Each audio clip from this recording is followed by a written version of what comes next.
And welcome back to the Quirk Creation series. Today's Quirk Creation character is... we started the Digimon series with him. Might as well continue on with Naruto Uzumaki. Yeah, like I said, I had already planned out the full month worth of the Digimon and the Quirk Creation series characters. And Naruto, I always want to try and get out of the way because he's one of the most popular characters in anime, so it makes sense to go that route. Naruto's a very interesting character because Naruto doesn't in some capacity have a large array of abilities. He's just got different variations on like a single ability. He's got the Shadow Clone Jutsu, he's got the basic Academy Jutsu, sure. But he's also got the Rasengan and all the freaking variants of the Rasengan that he got. He's got Sage Mode, and he's got, obviously, or he had, access to Kurama's Chakra. So, thinking of a quirk for Naruto was kind of interesting. And I had to think on, I'm like, okay, I want to use something that could, in theory, I want to create a quirk that in theory could encompass the general whole of his abilities. Obviously, not every single ability is going to make it. If I gave him like a weird cloning ability like Dabi, well then Rasengan and everything like that's going to be out of the equation. But if I give him something that creates energy like the Rasengan, well, chances are things like the clone jutsu are not going to be usable. So there is unfortunately going to be, loss no matter what. But ultimately I came up with this quirk. Now the name of the quirk is Karma Cloak. And the name of his hero name would be Golden Fox. Or Golden Kurama, Golden Kitsune, however you want to call it. Golden Fox. And basically what this is that the user would produce a unique form of an energy aura. The strength of the aura, though, would vary based on the user's personality, personal self, and their emotions. This, I think, goes very well with Naruto in the concept, because Naruto is someone who's fluctuated between not necessarily his ideologies, but how he feels about his ideologies, how he feels about the situation at hand. He's normally a very upbeat, very energetic individual, but when he gets depressed, he gets depressed. When he goes dark occasionally, like especially with the Fox's influence, he goes vicious. So if you take out the fact that he has a fox and throw him into the My Hero world and try to turn his abilities into a quirk like this, I think actually goes very well. So basically, if the user is positive, happy, upbeat, unwavering, the aura is very warm, powerful. But if the user takes on more of an orangish golden hue. If the user is angry, however, the cloak is more volatile, more destructive. It's going to be a bit more chaotic in nature. It's Naruto's control over it's going to waver. And if the user is more, say, sorrowful, sad, it will generally just weaken the quirk's energy output in general. It's going to feel very somber, very subdued, very mellow. That's not to say it's going to be like completely harmless or useless. It just weakens the overall power. I mean, what the aura would be used for is whatever the user would, in theory, want to do with it. The user can use it for offensive purposes, being able to fire off energy attacks. An example exists would just be like a wave, like he throws his arm and just like almost like a Getsuga Tensho kind of thing. But he could also, in theory, create the Rasengan with this cloak and attack on an opponent with it. It's also it'd be very durable for defensive purposes, being able to shield it from various attacks. Although obviously any attack that could overpower it would overpower it. And it actually would also have other advantages depending on what the state of the cloak is. In theory, could help Naruto recover, but also help others recover. Especially if he's in a positive state, the warm, nurturing, protective energy of it would definitely lean itself more to healing capabilities and enhancing his body, helping him recover quicker. This would again lean towards the Uzumaki's heightened healing abilities. Whereas also it allows him to kind of help aid others. It wouldn't be as great as, the nurse. Why am I forgetting the name of the nurse from My Hero Academia? My Hero Academia nurse. Nurse. What is her name again? Recovery Girl. That's what her hero name was, Recovery Girl. Duh. So yeah, it wouldn't be like as powerful as Recovery Girl's is, who still has limitations to her quirk.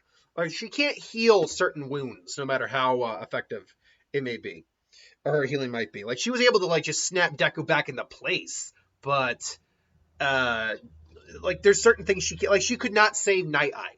Like the guy was impaled, organs were just gone pretty much. He was dying.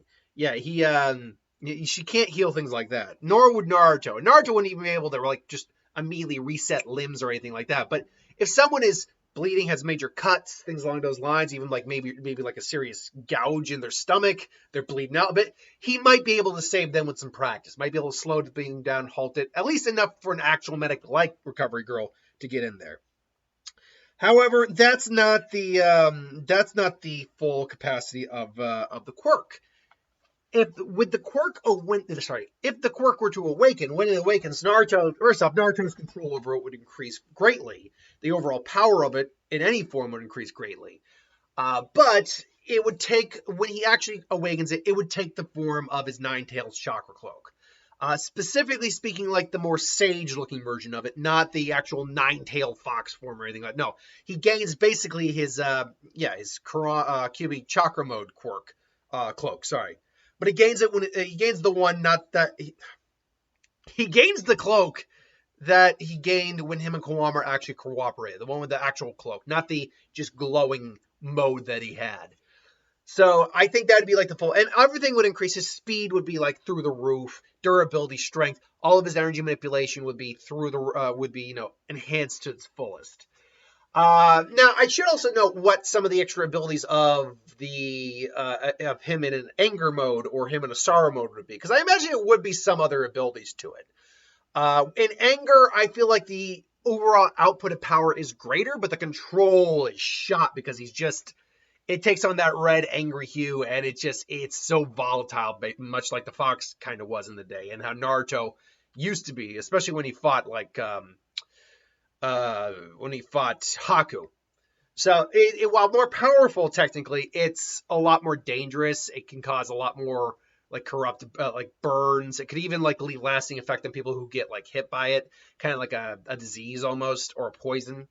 But in the sorrowful mode, like when it takes more like the blue hue depressed form, while the energy output is lesser, I think one of the subtractors of that is like his aura actually expands out from him, and similar to like say a Shunsui or like from Bleach, who the effect of his Bankai extended out and everyone felt the effects of it to some degree. Or like say like a feeling of like there's a heaviness or like a legitimate like gravity is increasing around him. So while his energy output is lessened, there is this weird subset that it seems to be affecting the very environment around him. So like speedsters might slow, like if Ida tried to like rush Naruto, he would actually feel himself start to slow down once it got near Naruto, who then could dodge it theoretically. So those would be the key differences with the modes. I should also note, there was a lot of options with Naruto. I debated whether or not whenever I do Naruto in My Hero series, giving him, say, like inheriting, well, I guess the equivalent of Minato's quirk would be, because quirks can be genetically inherited. And we will get to that when we talk about the Uchihas, because I think the Uchihas, Sasuke, Madara, hell, even, well, not Kakashi's not an Uchiha, but Obito, when we talk about those characters, there's the fundamental difference with them is really going to come down to the fact that while yes, quirks can be passed down and inherited, there can be subsets within each quirk, and we know for a fact the Sharingan, like the Mangekyo Sharingan, is different pretty much between each Uchiha.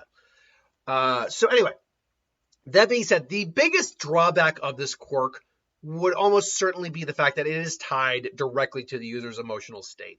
If the user is not in a good emotional state, or they just have no real good solid control over their emotions, then this power is going to be all over the place. It's going to be fluxing like hell. And that's not good, especially if you want to be a hero. If you want to be a hero, you need to be able to, get your quirk down. So that's why, he'd be training, he'd be going to UA to become a hero. But anyway, this is my thoughts on Naruto's quirk. Let me know in the comments below what you think. Do you like this idea for a quirk? Do you not like it? What would you do differently if you would do a different quirk for him? But until then, thanks for watching. Hope you enjoyed. Like, comment, share, subscribe, and I'll see you folks for the next one.